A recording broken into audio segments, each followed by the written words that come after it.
Hi guys, today we are going to be talking about pistol shrimp. Pistol shrimp is called takla in our place.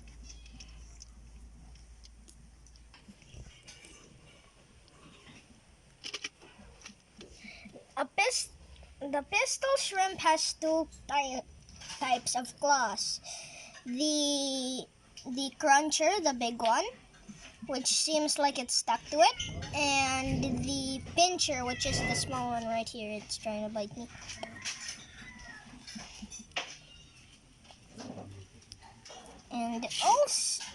And also, there's many names for pistol shrimp, and I can't memorize them all, so I'll just say pistol shrimp.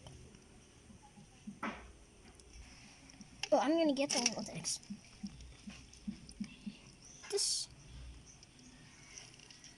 This one back here has eggs.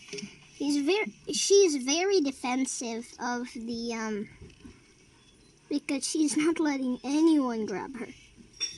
So I have to be careful if I'm going to hold her. Okay, there. There's many of them, so I have to be careful and raise it every once in a while. Oh, cool, a young one back here.